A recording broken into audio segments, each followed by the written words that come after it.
Hey, what's up, boys and girls? Welcome to an episode of Buck Your Opinion. My name is Devontae, and I'm going to be going over the massive MVP duo we saw between Joel Embiid and Giannis Antetokounmpo. Now, I was hoping my boy Giannis could come through with the W, but man, Joel Embiid is a bad man. Wait, Stephen A., please don't sue me. I'm so sorry.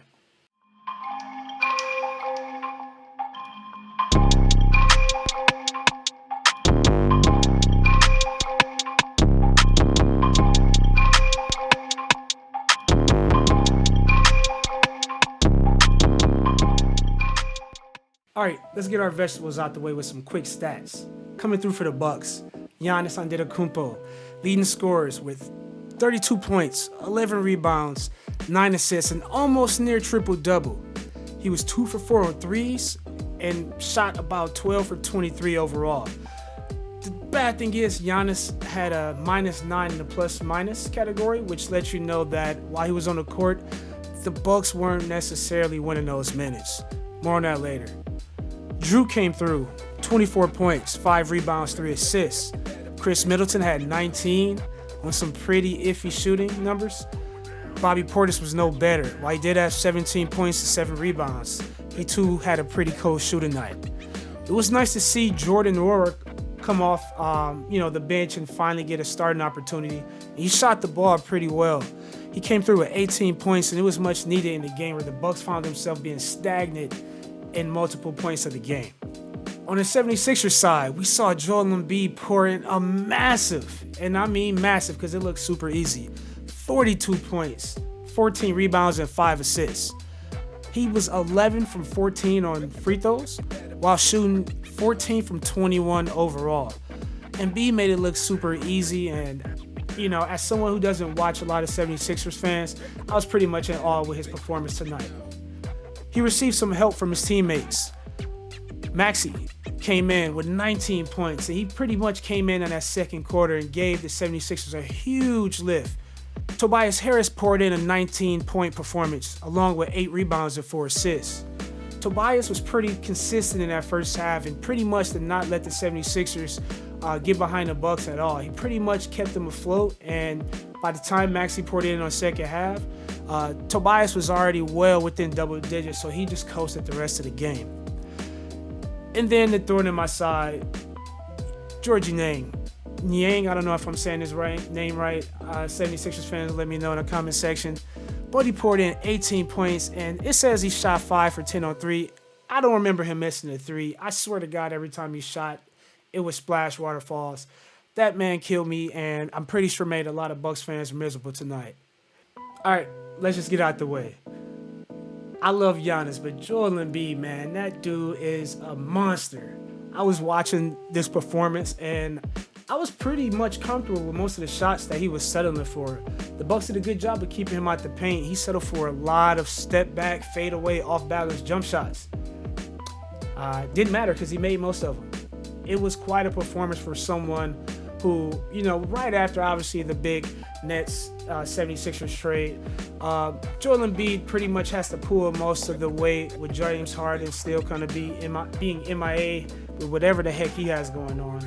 And so obviously with, Seth Curry being gone and, his backup replacement Andre Drummond, there's a lot of pressure on Joel Embiid, and for him to come through on the road against, the former defending champion, a guy who also has 2 MVP trophies in this trophy case, Joel Embiid put on a monster performance, and as a Bucks fan, I just got to bow down to the man. I couldn't take nothing from him. People are saying he's the MVP, and he definitely played like one tonight. And I don't think there was nothing the Bucks can do with him. That being said, tonight let me know that the Bucks desperately need Brook Lopez back. Bobby Portis, serviceable big man. Serge Ibaka, he's nice so far. It's nice to have a big body in there, but we need a big mountain of a man to match the size that Joel Embiid has to offer. Brook Lopez's absence was surely missed today, and I think the Bucks definitely know now how important he would be if the Bucks ever would have to meet Philly in the series moving forward. Okay, now something I'm not looking forward to talking about is the shooting slump of Portis Middleton and Bobby Portis. today, these guys, what was this? They were combined 3 of 19 on 3-point attempts. 3 of 19. On a game where the Bucks lost by 3. Now, as a Bucks fan, we can say, hey, if we knock some of those down, we'll win next time, no problem.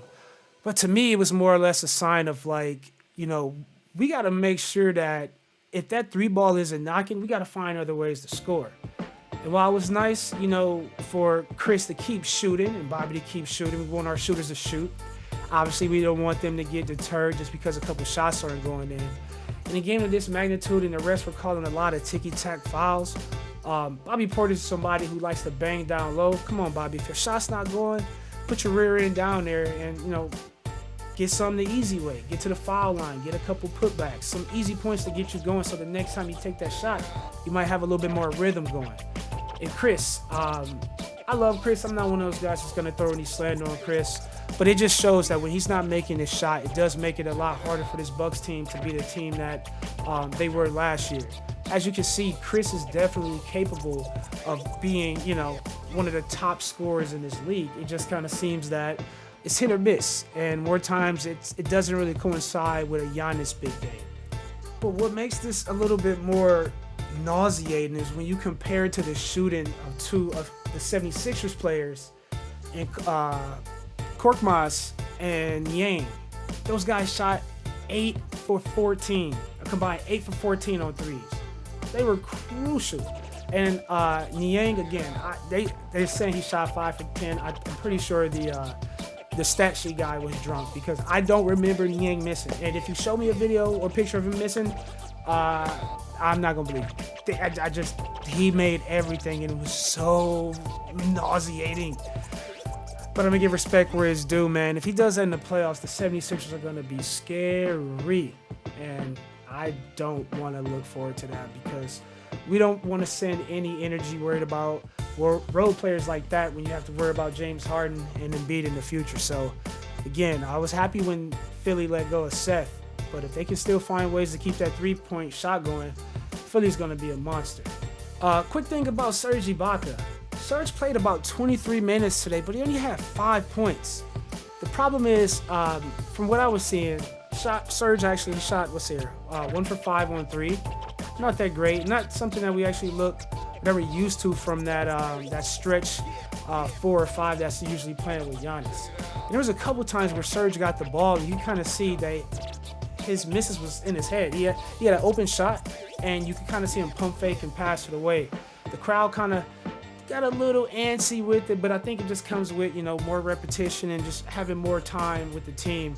Flo will kind of get the chemistry and what's expected of him in this role. But, yeah, he's not wowing us right away, right? There was a lot of people that was worried about, Serge and, hey, he's older. Is he still athletic? I think for what we're asking for him on the team, he's not really being asked to do too much. He just got to knock down open threes. And right now, he's not hitting them. So in this offense, when that open shot is not being made consistently, it kind of puts a damper on everything that the Bucks are doing because we work so hard to get into the paint.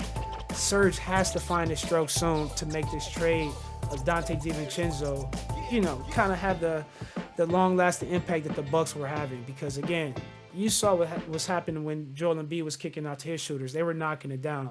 Chris wasn't making them. Bobby wasn't making them. Serge wasn't making them. We need at least 2 of those 3 guys to be on for us to be the powerhouse that we know we can be. Anyway, appreciate you guys hearing me out. Just a quick recap. I'm going to do another video tomorrow. Just going to do a quick summary of the first half of this NBA season for the Bucks. Season is wrapping up quickly. Obviously, we have the All-Star game this weekend. Should be an exciting time. We do have Giannis, Thanasis, and another Antetokounmpo brother. I'm sorry, I'm forgetting which one it is. That's going to be participating in the skills challenge. Other than that, I didn't really have any vested interest in watching the All-Star festivities because we don't have any Bucks in it. But I think that should be something fun that a lot of Bucks fans can have some fun watching. We don't get to watch the Nazis too much on the court, so it'll be fun to watch and participate in this skills challenge. Appreciate you guys hanging out with me for a little bit. Again, congrats to the 76ers. Enjoy it now because we're going to kick your butts in the playoffs. But yeah, Bucks, dust it off, man. It happens. We'll get them next time. Thanks for watching, guys. Take care.